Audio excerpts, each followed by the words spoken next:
नेपालको संविधानमा व्यवस्था भए अनुसार 3 तहका सरकारहरूमध्ये जनताको सबैभन्दा निकटमा रही आम नागरिकलाई गुणस्तरीय सेवा प्रवाह गर्नका लागि स्थानीय सरकारको काम, कर्तव्य र अधिकारलाई कार्यान्वयन गर्न काठमाडौँ महानगरपालिकाले हर तहले प्रयास गरिरहेका छौँ। काठमाडौँ महानगरपालिकाबाट सम्पादन हुने कार्यहरू सम्बन्धित नीतिगत व्यवस्था, सार्वजनिक सेवा प्रवाह, विकास व्यवस्थापन, दैनिक प्रशासनिक कार्यहरूलाई नागरिक मैत्री, मितव्ययी र त्यसै गरी प्रभावकारी, नतिजामूलक, सहभागितामूलक र पारदर्शी बनाउनका लागि हामी हर तहबाट निरन्तर प्रयास गरिरहेका छौँ। यसका लागि सूचना तथा प्रविधिको अधिकतम प्रयोग र त्यसै गरी प्रभावकारी प्रयोग र आवश्यक नीति तथा कानुन तर्जुमा र सोको कार्यान्वयन, स्रोत साधनको प्रभावकारी परिचालन हाम्रो प्रमुख जिम्मेवारी रहेको छ। विगतदेखि विकासका प्रयासहरूलाई निरन्तरता दिँदै पूर्वाधार विकासका लागि अझ बढी वातावरण मैत्री, त्यसै गरी दिगो र व्यवस्थित तुल्याउनका लागि थुप्रै कामहरूलाई हामीले प्राथमिकतामा राखेर निरन्तर रूपमा अघि बढिरहेका छौँ। नागरिकसँग जोडिएका तत्काल पुर्याउनु पर्ने कामहरूलाई हामीले निरन्तरता दिइरहेका छौँ र त्यति मात्र नभएर निरन्तर रूपमा काम गर्नुपर्ने त्यस्ता कार्यहरूलाई भने स्वर्णिम योजनाका रूपमा र दीर्घकालीन रूपमा नतिजा देख्ने योजनाहरूलाई गौरवको योजनाका रूपमा कार्यान्वयन गरिरहेका छौँ। स्वास्थ्य र त्यसै गरी समावेशी र पहुँचयुक्त सहर निर्माणका लागि सहभागितामूलक पद्धति अपनाइरहेका छौँ। यसमा सहरी पूर्वाधार निर्माण, सामाजिक तथा आर्थिक विकास, विकास व्यवस्थापन, सहरी सेवा सुविधा, समान वितरण, त्यसै गरी लक्षित समूहहरूलाई विशेष प्राथमिकतामा राखेर समावेशितालाई पनि हामीले प्रथम श्रेणीमा नै प्राथमिकताका रूपमा राखेका छौँ। फोहोर मैला व्यवस्थापन, प्रदूषण नियन्त्रण, मूर्त अमूर्त सम्पदाको सांस्कृतिक सम्पदाहरूको संरक्षण, प्रवर्धन र त्यसै गरी महानगरपालिकाका नियमित कार्यहरूलाई अघि बढाइरहेका छौँ। यसमा पनि फोहोर मैलालाई स्रोतमै वर्गीकरण गर्ने, सडक तथा सार्वजनिक स्थलको नियमित सरसफाइ गर्ने, सहरी व्यवस्थापनको काममा विशेष कार्यक्रम तथा योजना कार्यान्वयनमा रहेका छन्। हनुमान ढोका दरबार क्षेत्र, त्यसै गरी न्यू रोडको क्षेत्रलाई अझ सौन्दर्यकरण गर्नका लागि भने तारहरूलाई भूमिगत व्यवस्था गर्नका लागि हामीले समन्वयकारी भूमिका बढाइरहेका छौँ।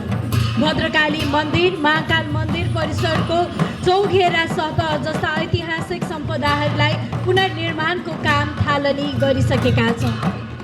आम जनताको आर्थिक सामाजिक रूपान्तरणमा समग्र सहरी विकासका लागि महत्त्वपूर्ण भूमिका रहेको छ। यसका लागि उद्यमशीलताको विकास र त्यसै गरी सिप विकास लगायतका कार्यक्रमहरू नतिजामुखी कार्यान्वयन भइरहेको छ। एक नमुना उद्यमशीलता कार्यक्रम, सिप मेला लगायतका कार्यक्रमहरूले आम जनताको रोजगारी र त्यसै गरी आर्थिक विकासमा योगदान पुर्याइरहेको छ। काठमाडौँसँग अन्य पालिकाहरूलाई सिधा जोड्ने कार्यक्रम नीतिगत रूपमा नै व्यवस्था गरिएको छ। एग्रो पुलिङ कार्यक्रम यसका एक उदाहरण हुन्। यो कार्यान्वयनमा आएपछि कृषि उत्पादन गर्ने देशका जुनसुकै ठाउँका किसान र काठमाडौँका उपभोक्ताको सम्बन्ध स्थापित हुन्छ, जसमा स्थानीय सरकार, देशैभरिको स्थानीय सरकारको भूमिका निकै नै महत्त्वपूर्ण पनि हुनेछ। शिक्षा सुधारको र त्यसै गरी विकासका लागि प्रारम्भिक बाल विकास कार्यक्रम, एकीकृत सृजनात्मक सिकाइ, शिक्षामा सिप, बुक फ्री फ्राइडे जस्ता विविध नतिजामूलक कार्यक्रमलाई अगाडि बढाइरहेका छौँ। बालबालिकाहरूलाई वातावरणसँग जोड्नका लागि विभिन्न क्लबहरू स्थापित गरेका छौँ। बाबा क्लब अर्थात् बालबालिका तथा वातावरण क्लबले पनि यसको उदाहरणीय भूमिका खेलिरहेको छ। मौलिक हकका रूपमा रहेको स्वास्थ्य सम्बन्धी हकको सहज उपयोगका लागि स्वास्थ्य बिमा कार्यक्रम कार्यान्वयनमा आइसकेको यहाँलाई जानकारी गराउँदछौँ। यो सेवा विस्तार भइसकेको छ र विशेषज्ञ सेवा सहितको स्वास्थ्य सेवाका लागि सहरी स्वास्थ्य केन्द्रहरूको स्तरोन्नति भइसकेको छ र त्यसै गरी यसलाई निरन्तर रूपमा 32 वडामा पुर्याउन हामीले निरन्तर प्रयास गरिरहेका छौँ।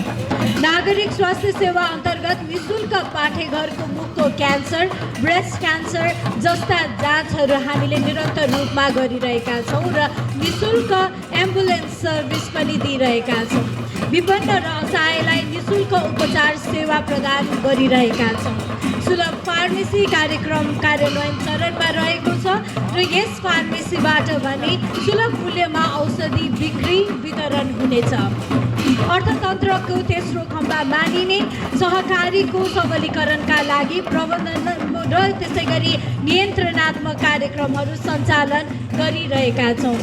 उपभोक्तालाई स्वच्छ, सुलभ र गुणस्तरीय सामानमा पहुँच पुर्याउनका लागि नियमित बजार अनुगमन र सचेतनामूलक कार्यक्रमहरू अघि सारिरहेका छौँ। खाद्य स्वच्छताका लागि क्षेत्रगत व्यवसायीहरूको क्षमता विकास र त्यसका लागि तालिम पनि सञ्चालन गरिरहेका छौँ।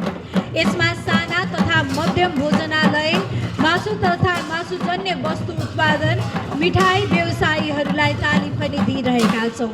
महानगरपालिकाले कार्यान्वयनमा ल्याएका पूर्वाधार योजनाहरूको सम्झौता अनुसार निर्माण कार्य पनि नभएको ठाउँहरूमा पनि हामीले अनुगमनबाट नै कारबाहीलाई पनि अघि बढाइरहेका छौँ।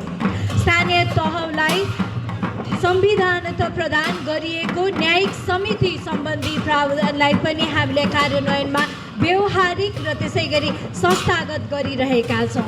न्यायमा पहुँच नपुगेकाहरूलाई पहुँच पुर्याउने उद्देश्यका साथमा वडा तहमा न्यायिक सेवालाई प्रवाह गर्नका लागि निःशुल्क कानुनी सेवा प्रदान गर्दै आइरहेका छौँ, जसबाट 60,000 भन्दा बढी नागरिकले निःशुल्क कानुनी सेवा उपभोग गरिसक्नु भएको छ। लैङ्गिक हिंसा न्यूनीकरण गर्नका लागि र लैङ्गिकतासँग जोडिएका कुनै पनि हिंसा भएमा वडामा नै महिला सञ्जाल संयन्त्रलाई प्रभावकारी बनाइरहेका छौँ र पैसा नभएकै कारणले गर्दा अदालतमा पहुँच राख्न नसक्नेहरूका लागि निःशुल्क कानुनी सेवा पनि उपलब्ध गराइरहेका छौँ। त्यसै गरी स्थानीय विवादलाई सकभर मेलमिलापबाट नै विवाद निरूपण गर्नका लागि 32 वटा वडामा मेलमिलाप केन्द्र स्थापना गरी कार्यान्वयन पनि भइरहेको पनि छ र झन्झट-रहित पारदर्शी सेवाका लागि एकल सेवा केन्द्र सञ्चालन गरिरहेका छौँ, जुन सेवामा सबैका लागि पहुँच योग्य बनाउनका लागि र यो पहुँच बढाउनका लागि पनि साङ्केतिक भाषा अनुवादको व्यवस्था पनि गरेका छौँ। डिजिटल माध्यमबाट नक्सा पास, घरबाटै कर तिर्ने सुविधा व्यवस्थापन गरिरहेका छौँ। श्रम ब्याङ्क मार्फत रोजगारदाता र बेरोजगार व्यक्तिहरूलाई अथवा भनौँ रोजगारी खोजिरहनुभएकाहरूका लागि भने जोड्ने प्रयास पनि गरिरहेका छौँ।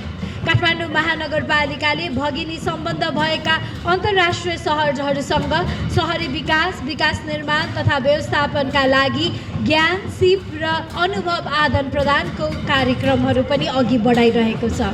नागरिकलाई सम्भावित विपद तथा महामारीबाट बचाउनका लागि संयन्त्रमा काम गरिरहेका छौँ। यस्तै विपदमा परेका देशभित्रका स्थानीय तहहरूलाई पनि र त्यहाँका नागरिकहरूको बन्दोबस्त र आपद व्यवस्थापनका लागि सहयोग निरन्तर रूपमा उपलब्ध गराइरहेका छौँ। महानगरपालिकाले UNESCO creative cities of film network अथवा भनौँ चलचित्र सहरका रूपमा सदस्यता पनि प्राप्त गरेको छ। यसलाई सम्पदा, कला, साहित्य र सृजनाका आयामलाई रचनात्मक उद्योगहरूसँग कसरी विकास गर्ने र यसबाट स्थानीयवासीको आयमा टेवा पुर्याउने पनि लक्ष्य लिएका छौँ। अन्तमा काठमाडौँ महानगरपालिकालाई मौलिकता सहितको समृद्धिमा अगाडि बढाउनका लागि सहयोग गर्नुहुने, समन्वय गर्नुहुने र साझेदारी भूमिका खेल्नुहुने सबैलाई प्रत्यक्ष अप्रत्यक्ष सहयोग गर्नुहुने महानगरवासी र परिवारहरू सबैलाई आभार प्रकट पनि गर्न चाहन्छौँ र यसै गरी केही क्षेत्र विषयहरू छन् जसलाई आपसी समन्वयबाट मात्र नतिजा हामीले प्राप्त गर्न सक्छौँ।